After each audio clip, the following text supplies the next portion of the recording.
Tashidale, and welcome to our new class. We will be looking at the precious golden garland of instructions on the Khandro Nyingtik. So I wanted to start off by just giving a little bit of context of where this fits in the tradition. First of all, it is part of the Dzogchen tradition, and it is part of a set of texts that go together that Longchenpa compiled together called the Nyingtik Yabshi. And there are 4 parts. There's actually 5. There's a 5th one as well. It's usually referred to, though, as just 4 parts. There's the Khandro Nyingtik, of which this is a section, and each of these has several actual texts that are included. So it's a large collection of things, but it's one of the most famous in terms of Dzogchen. And so within that, those 4 main parts are the Khandro Nyingtik, and that is the heart essence of the Dakinis, and then a commentary by Longchenpa on that referred to as the Khandro Nyingtik. And then there is the Jigmed Lingpa, which is the heart essence of Vimalamitra. So we have Pabasambhava and we have Vimalamitra. And then the Lama Nyingtik is the commentary by Longchenpa on the Jigmed Lingpa. So those are the 4 main texts that we're talking about. Longchenpa then went on and compiled one additional text that was kind of like a summary covering all 4 of them together, known as the Jambo Nyingtik. So those are the texts, and Longchenpa, of course, lived in the 1300s, so I'll give you a little bit of an idea about the time for that and so forth. It reminds me the most of the Yeshe Lama text. That's structured very similar, the content is very similar, and so forth. It's not exactly the same, so it's not like it's the same root text or anything, but it is pretty similar in terms of content and structure. So that's the closest comparison that I could make in terms of other kinds of texts that we're looking at. So we're starting off today. We'll be doing this over a period of 7 classes. And so we start on page 3 here, the first page of text. It begins with a classic introduction. In the language of India, this is called Ratna Somamale Nama. In the language of Tibetan, it's called Rinchen Surtring. And in the English language, it's called the Precious Golden Garland of Instructions. And then we prostrate to the glorious Samittabhadra. There's an introduction to that. And then to the glorious ground that is the source of every excellent, desirable thing, Samittabhadra, so the primordial Buddha, the 5 families, the 5 Buddha families there, and the great Vajradhara. Now, Vajradhara is also often referred in the Sarma schools as the primordial Buddha. But in the Nyingma tradition, it's frequently looked at as being separate from Samittabhadra. And then Garab Dorje, who is considered to be the first human recipient of the teachings, and Sri Singha, and then the Odhyana father and mother gurus, who would be Pabasambhava and Yeshit Tsogyal. And to these I prostrate in the sky of the essence of the definitive meaning of the profound and vast nature. So this is an essence teaching. This is a heart essence pith instruction kind of teaching. And it refers to the definitive meaning. So normally we have provisional and definitive.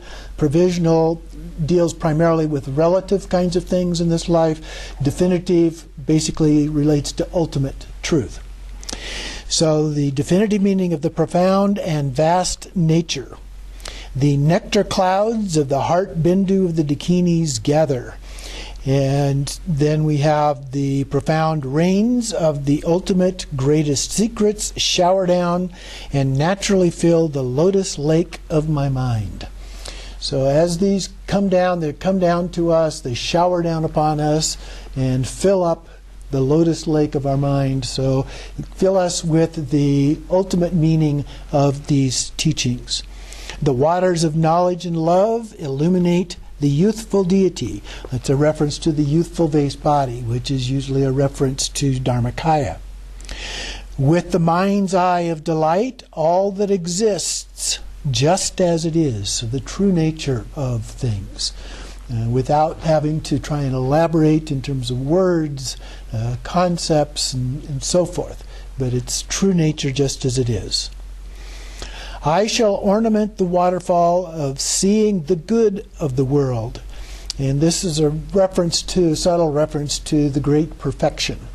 Samattabhadra is known as the all-good, and he represents the Dharmakaya. And so this also with Dzogchen, or the great perfection, is an ornament of the all-good. With this fine, precious golden garland, here to explain the excellences of the teachings on the Dharmakaya luminosity. So the Dharmakaya, the truth body, if you will, the luminosity, it illuminates our understanding of that. Of the Vajra essence, king of vehicles, there is the lineage of the gurus of the natural great perfection, the main instructions which arose from that, and the placement of the very important seal. This would be the Great Seal, or Mahamudra. So those are the three parts of the text, if you will, that we are looking at. So the bulk of that starts off with the lineage of gurus of the natural great perfection. The excellent abode. So we're going through the 5 excellences here. The first one being the place. So the excellent abode was the completely pure, spacious expanse palace of the sphere of reality. So this would be Dharmadhatu. There were the excellent teachers, the glorious father and mother, Samattabhadra, and of course Samattabhadri by inference there. From the immaculate Dharmakaya, that is not established in essence in any way.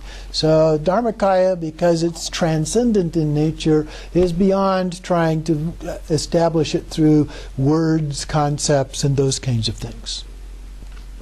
The spontaneously present forms of the primordial wisdom arose. So this wisdom just spontaneously came about without any cause or condition that resulted in it happening. Within the densely arrayed, completely pure, blissful realm, with the excellent retinue of the 5 Buddha families. So the retinue, this would be from the realm, is a reference to Akanishta, the 5 Buddha families, of course we know, with the complete marks and signs, together with Vajradhara. So we have all of these together. And they were taught the excellent Dharma. So this is the 4th of those. So we have the place, the teachers, the retinue, and the Dharma. Of the spontaneous presence of the 5 lights of the natural great perfection. The 5 lights is a reference to the rainbow body. And then the excellent time of the teaching was the unchanging time, or sometimes referred to as time beyond time, or the 4th time, within the reality of the great equal nature. So it's beyond our ordinary sense of past, present, and future, but it just exists. The next paragraph, bursting forth from the enlightened mind within the king of the all-knowing awareness of this self-arisen primordial wisdom, of the awareness of enlightened mind, the blessings of the precious sphere of primordial wisdom, of the spontaneously present all-knowing compassionate energy, were self-taught. So we finally get at the very end there to the point of all this. Longchenpa has a tendency to string together bunches of phrases. And so each of these different phrases have some reference to the teachings here. So self-knowing awareness, self-arisen primordial wisdom, awareness of the enlightened mind, blessings of the precious sphere of primordial wisdom, spontaneously present all-knowing compassionate energy. So all of these are references to the essence of what the teachings here are all about. From that state, Vajradhara naturally appeared as the master of the excellent enlightened qualities. So we usually refer to 5 qualities of the Buddhas, and so he just naturally and spontaneously appeared in the Akanishta palace of the expanse of reality. So again, Dharmadhatu, he just appears in the palace of that Buddha realm. These were taught through their natural blessings to the glorious Vajrasattva. And normally these teachings would be not be verbal teachings, but these would be a mind transmission from one Buddha to another. From that state, the glorious Vajrasattva, who was adorned with the marks and signs of the Sambhogakaya, taught these to the Namanikaya Garib Dorje through the means of fine words and poetry. So now we see the use of actual words in order to express the teachings. Within the great immeasurable hall of the blazing fire mountain charnel ground. Now I tried to find exactly what the blazing fire mountain charnel ground is, and there's multiple references that are alluded to using that term, but the one I thought made the most sense in this context is that there is a Dakini mandala in the mystical charnel ground blazing fire mountain. So that made the most sense in the context of what we're referring to here. And Samantabhadri taught Karma Shvari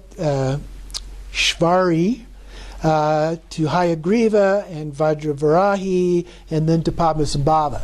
So that's a sequence of things that are referred to relative to this blazing fire mountain. And that fits in with, it's a little bit different than the way it was articulated there, but it fits in with the Dzogchen lineage. So I think that that's what that references. But there are also references to it in other places. The 8 great charnel grounds that surround all of the mandalas also have references within those. The 8 directions, we have a wrathful mandala, the most fierce or dense blaze. In the east, there's Mount Meru with a wisdom fire blazing at its base. Each of the mountains also has a fire and a stupa and so forth. So there are some references in those as well that are somewhat similar, but I'm pretty sure that it's referring actually to the charnel ground of the Dakinis there. Continuing on then on page 5, he goes through the lineage in a little bit more detail. So we have Garib Dorje, then taught these directly to the master Sri Singha in the great rugged grove charnel ground. Sri Singha taught these as they are, free from any conceptual fabrication, to the great Vidyadhara master, the powerful skull garland Padmasambhava, who attained the Vajrabody that was not subject to birth and death. Padmasambhava taught these directly, imbuing certainty about the self-luminous essence fivefold primordial wisdom to the Dakini mother Karchinza Tsogyal, so Yeshe Tsogyal, inseparable from Vajravarahi. She's often considered to be an emanation of Vajravarahi. Within the great assembly hall of Zoto Tidro caverns. And so there's a set of caverns outside of Samye Monastery up in the mountains that is often referenced in these. So I suspect that is the cavern being referenced. At the sublime solitary abode of the glorious, picturesque, dense forest of Chimpu. So Chimpu is where those caves are, and the caverns, so I expect that that's the location here. The Odhyana father and mother directly bless Padma Lidritsal. This was a daughter of King Trisong Detsen, and there's a story about her dying. Padmasambhava brought her back to life again, gave her these teachings, these Dakini heart essence teachings, and then she died again, and was later reincarnated as Pema Tsal, who lived shortly before Longchenpa. And she rediscovered, or he, the reincarnation is a male, and he discovered these as a terton and brought them back, and they wound up in the hands of Longchenpa, who then wrote them out in the form that we have today. So the Odayana father, mother directly blessed Padma Ledril Tsal. They granted him full, complete primordial wisdom, river of the four empowerments of the enlightened mind of direct luminosity, together with the explanations of how the ground arises without exception. So then we have the main lineage. So number 2, the main lineage instructions here. For the main instructions that came from that lineage, there are 3 parts. The instructions to attain the Buddhahood in this life for those of highest intelligence, and that represents the bulk of the text. Then the instructions to attain Buddhahood in the Bardo for those of medium intelligence, and the instructions to attain Buddhahood in the natural Nirmanakaya pure realms for those of lesser intelligence. And those are the same 3 divisions that we see in Yeshe Lama. So 2.1, the instructions to attain Buddhahood in this life for those of highest diligence. It too is subdivided into 3 parts here. So first one, resting the mind naturally without fabrication through the preliminaries to destroy the house of the mind. So the first part are the preliminary practices. The second are the main instruction teachings on nakedly seeing the Dharmakaya luminosity through the self-introduction to awareness. And so those are the Trekcho practices. And then third are teaching the way to practice through revealing the way of experiential visions arise. So those are the Togao. So we have Korde Rushen, the preliminary, we have Trekcho, and then we have Togao. So that's the content of this text, the very same as we see in Yeshe Lama. So then, beginning to go through those parts, first, resting naturally without fabrication through preliminaries to destroy the house of the mind. Now, this goes on for a ways in the text, so we won't go through all of the preliminaries today, but we will get started with that. So this then is further subdivided into 2 parts. First, we have the common preliminaries to cultivate renunciation from samsara, and secondly, the uncommon preliminaries to reveal how the mind abides. So the first of those, the common preliminaries, is divided into 5 parts. First, taking the guru of all possible appearances onto the path.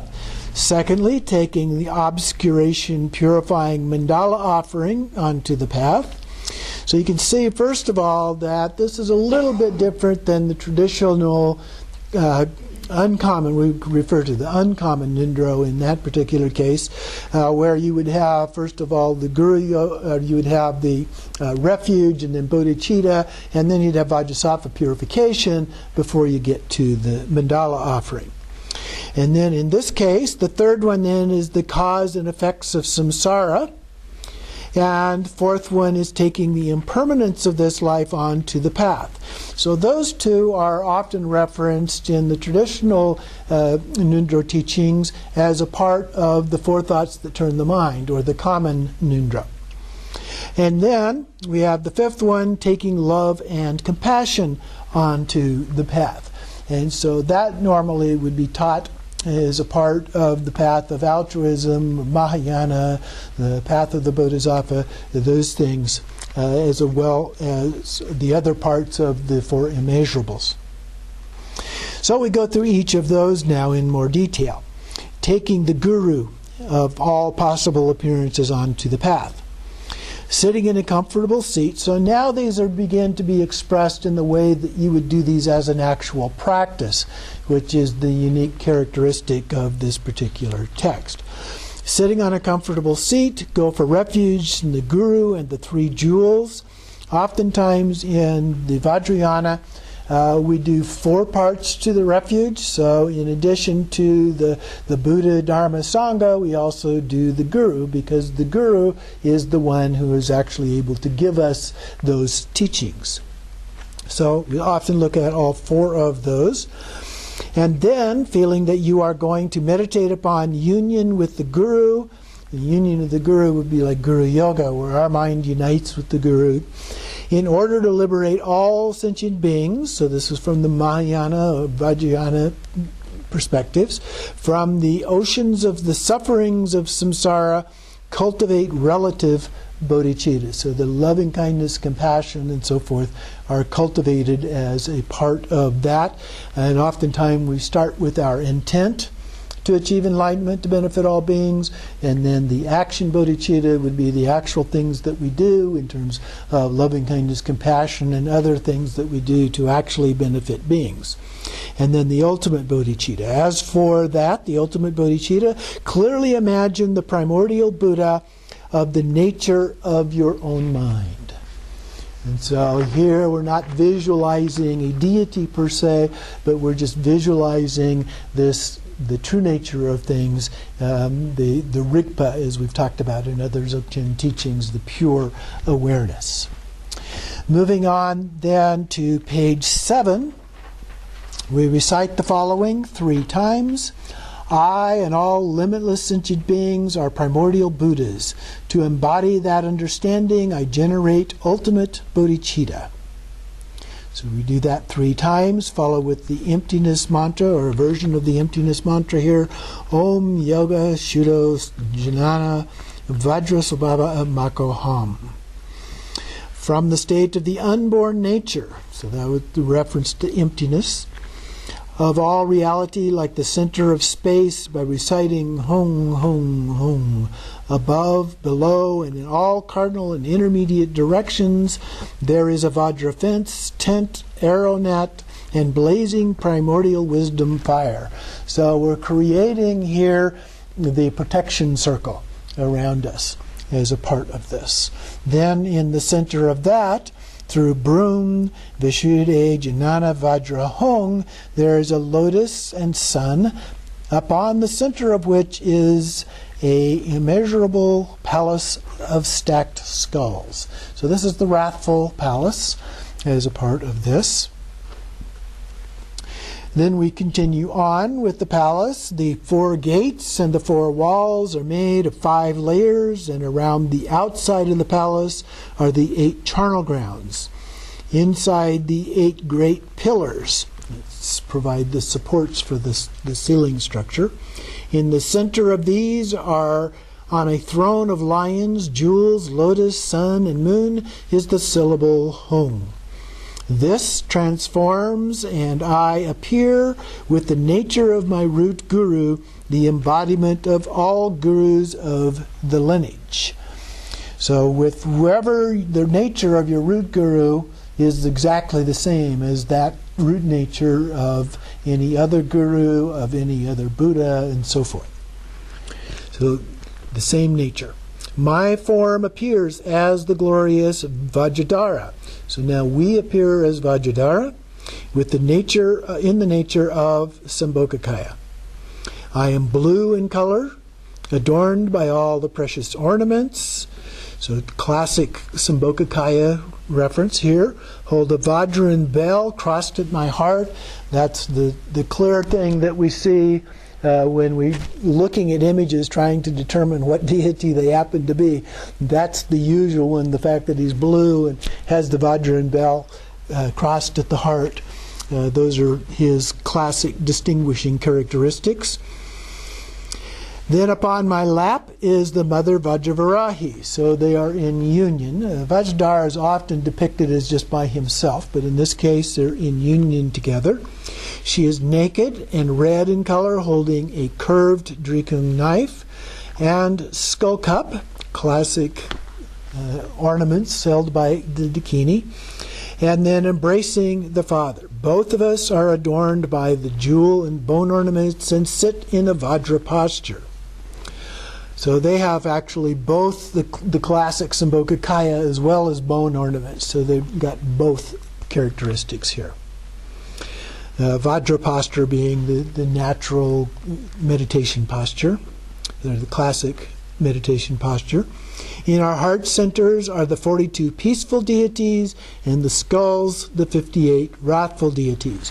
Those are the positions in the Guhyagarbha Tantra that are referenced in terms of where the 100 peaceful and wrathful deities abide.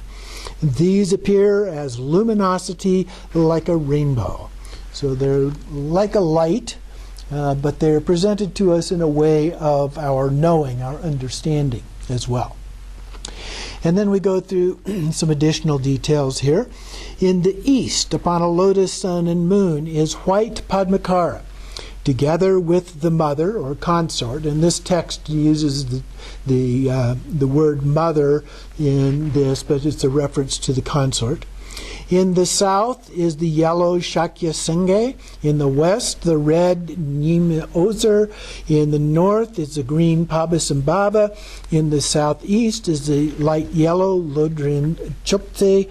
In the southwest is the crimson Padma Gyalpo.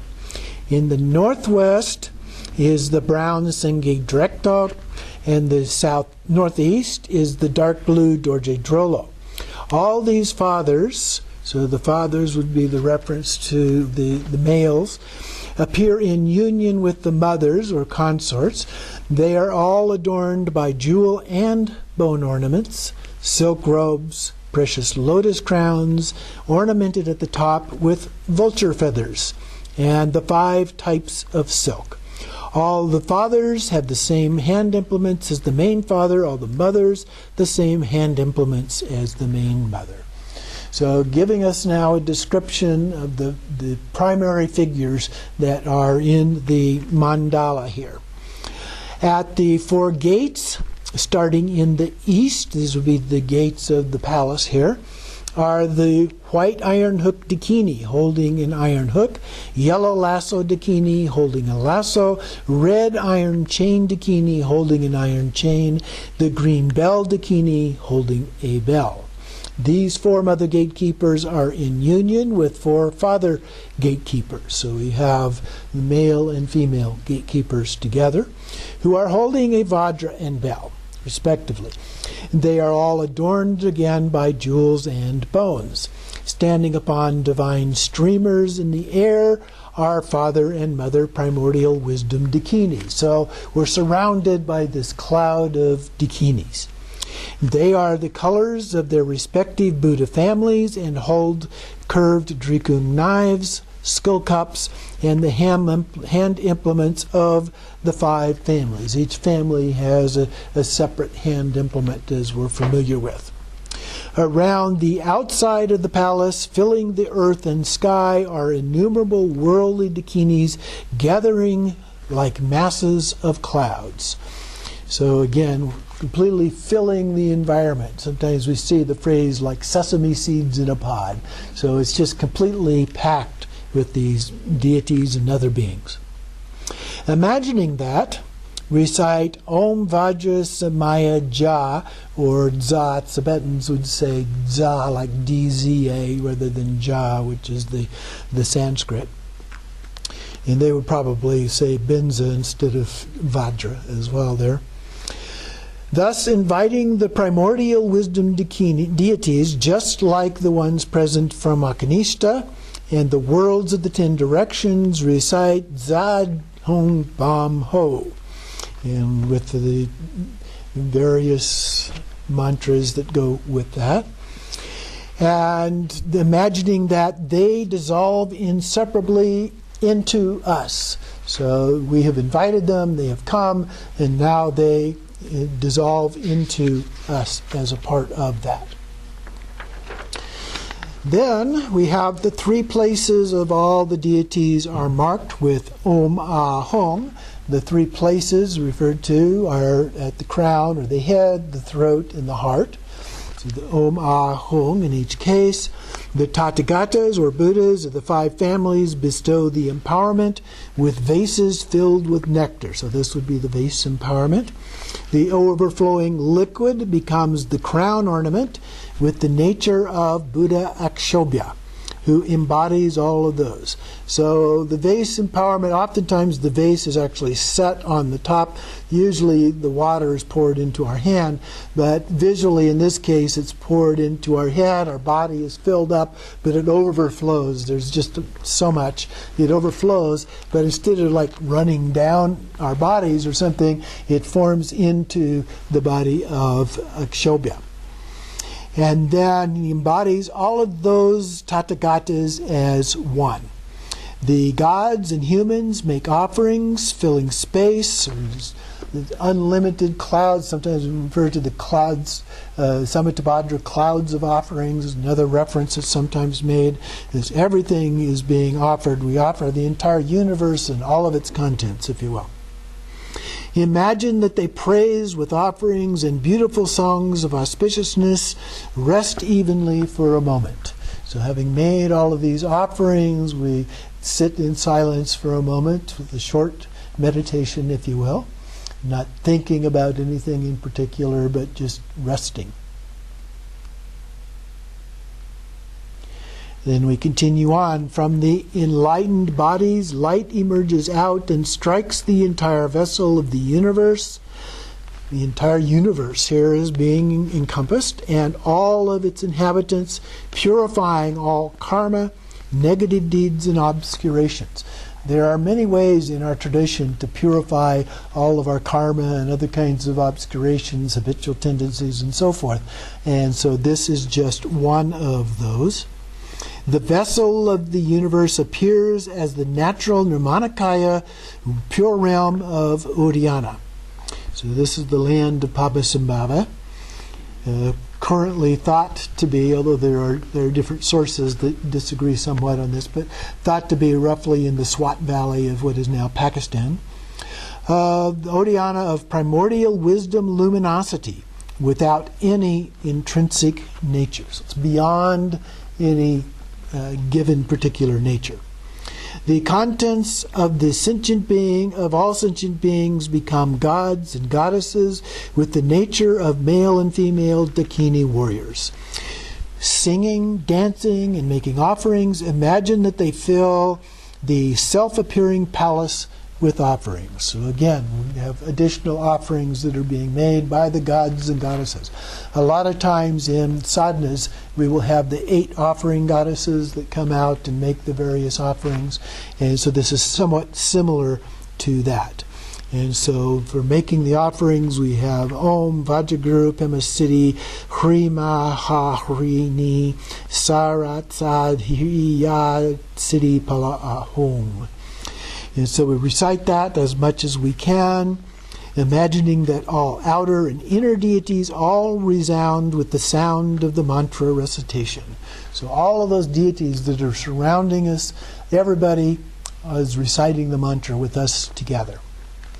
From the state of the Dharmakaya of sound and emptiness, all bodies are deity, all sounds are mantra, all thoughts are reality. So here we're talking about pure view. And this is the same pure view that we are encouraged to maintain at all times with meditative equipoise whenever we complete a practice, a sadhana practice. And then do not stray from these 3 spheres. Then in conclusion, the entire outer and inner pure realm of appearances and possibilities is gathered into the hung at the center of my heart. So all of these things that we've been describing come into the heart center. Furthermore, the Dharmakaya state of complete non-conceptuality, dedicate the virtue by reciting the following 3 times. So we do this dedication. By this naturally pure virtue, may the lower realms of samsara be overturned. May all not dwell in the joy of ordinary existence, but attain the state of Buddhahood itself. So we'll take a short break here.